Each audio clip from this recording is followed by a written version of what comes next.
Libra, kumusta po kayong lahat? Okay, so yan Libra, maraming salamat po sa walang sawang pagsubaybay sa ating pong mga reading. And kung ikaw ay bago pa lang sa ating channel, mag-subscribe na po kayo. Then i-click mo na rin yung ating notification bell para lagi kang updated sa ating mga bagong upload. Okay, so yan, Libra, sa mga interesado pala sa ating private reading, iiwan ko na lang po yung link ng aking Facebook sa ating pong description box below.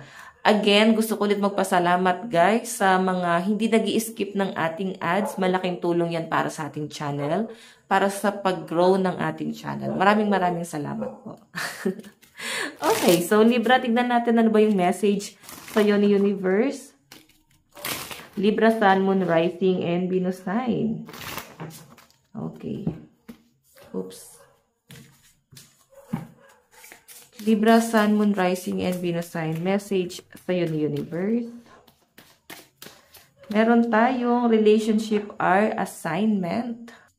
Okay, so Libra, ang pinapakita sa akin dito, siguro mas focus mo is yung relationship mo sa mga tao sa paligid mo or sa malapit sa'yo, pwedeng sa love life mo. Kung makikita nyo guys, meron ka malaking obligasyon. Or siguro sinusubok ka ng person mo or sinusubok kayo ngayon ni Universe pagdating sa relationship, no? Pwedeng ipinapakita sa inyo ni Universe kung sino talaga yung para sa'yo. Mararamdaman mo naman kung para talaga sa'yo itong taong to. Like, pag nandun ka na sa pinaka-down na down ng buhay mo, tapos saka siya guys, nagpaka-superhero. Tipong sinave ka niya doon sa sa pagkalugmok mo. Ayan, true love yan guys, and masasabi kong nasa tamang tao ka. And siguro guys, syempre, ikaw, di ba, ganun din, no? Marirealize din ng person mo na nasa tamang tao siya pagka same kayong ng energy. Like, pagka yung down na down siya is nandoon ka para sagipin din siya. Okay? So, malaking to guys, responsibility ngayon itong relationship niyo ni person mo. And sa malinaw guys na pinapakita sa akin dyan, sinusubok itong relasyon nyo. Wala naman ako nakita guys na matinding kayong pinagdadaanan, pero mararamdaman mo Libra na parang hindi pa man din sobrang hindi pa kayo nakapag-build ng strong foundation, pero mafe-feel mo yung support, no? And yung support nyo sa isa't isa. Nandun yung give and take. Okay, sige, tingnan pa natin guys.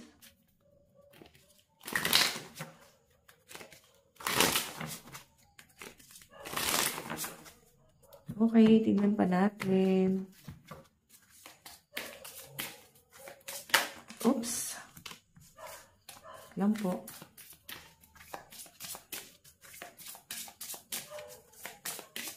Libra, message sa'yo ni Universe. Meron tayong devotion, unites me with the infinite. Yung iba sa inyo guys, ayan siguro, kayo, sobra talaga kayong religyosa. Pwedeng nandyan kayo sa pamilya na parang sobrang napaka-religious. Siguro, ayan, itong, yung itim na Nazareno, tama ba?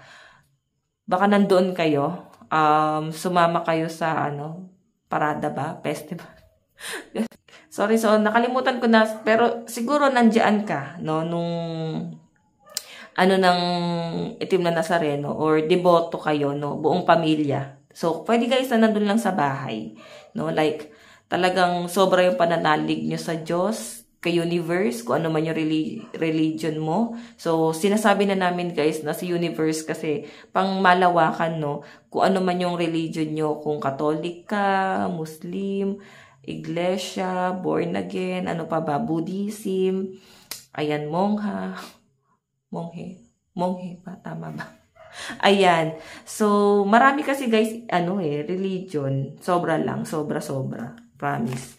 So, hindi na natin guys i-mention na lang natin yung masikat. Okay, so, ayan, tignan natin Libra, Sun, Moon, Rising, and Venus sign, message sa'yo ni Universe. Okay.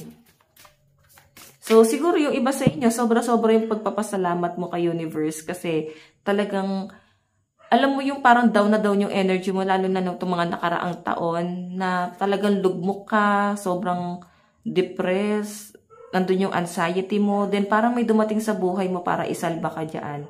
Then, alam mo, minsan talaga, si universe ang ginagawa niya, nagpapadala siya ng tao na siya yung tutulong sa'yo. Hindi man guys tao, pwedeng sitwasyon.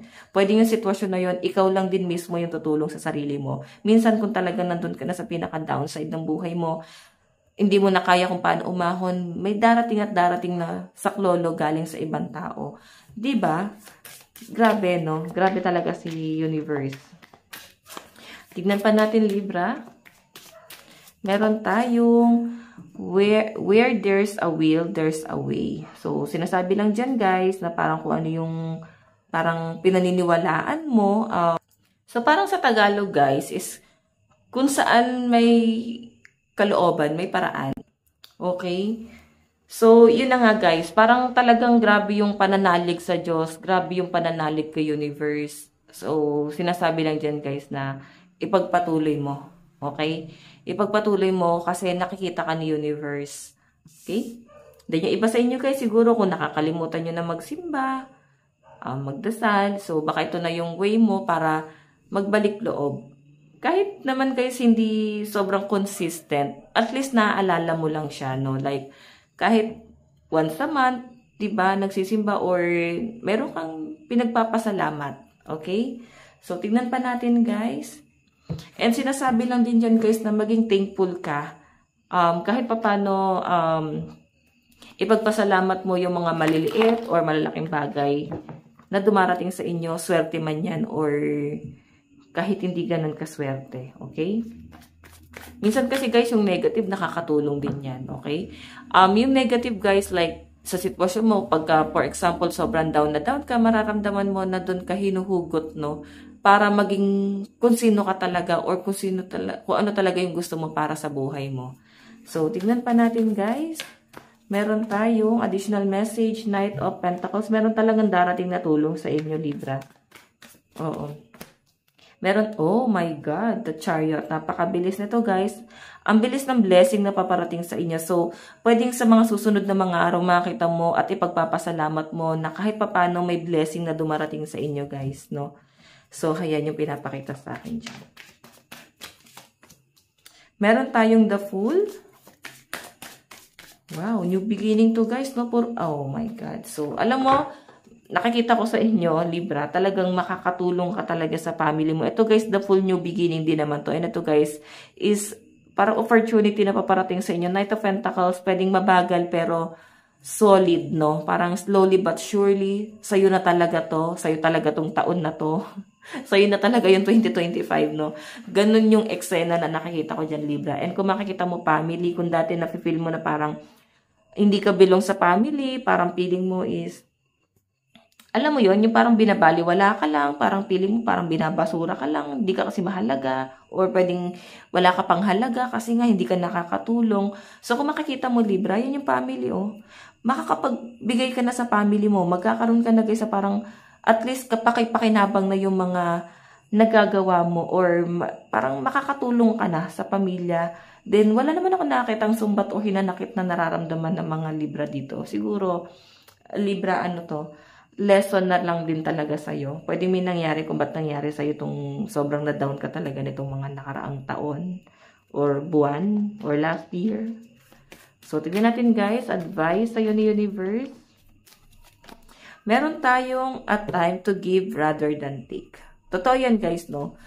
Pero wag naman guys, sobra-sobrang pagbibigay. Mas okay na ikaw yung magbigay kasi ikaw yung tumanggap. Kasi minsan may sumbat pa, di ba? Pipiliin mo lang din yung tatanggapin mo. Oo, mahirap yung magkaroon guys ng utang na loob tapos parang obligado ka pang bayaran yung utang na loob na yan. Okay? Then, ayan yung sinasabi dyan. Tignan pa natin. Meron tayong emotion are running high. Grabe yung emotion na nasasagap ko sa inyo guys. Ito guys, emotion na to. Sobrang kaligayahan. Sobrang saya mo dito. So, sinasabi dito ni universe na merong blessing na paparating sa inyo, guys. Okay. So, parang magse-celebrate ka dito. I-celebrate mo to. Pwedeng sa mga susunod na buwan or kahit mga araw lang, guys, no? May nakikita na akong good news na paparating dito. Okay.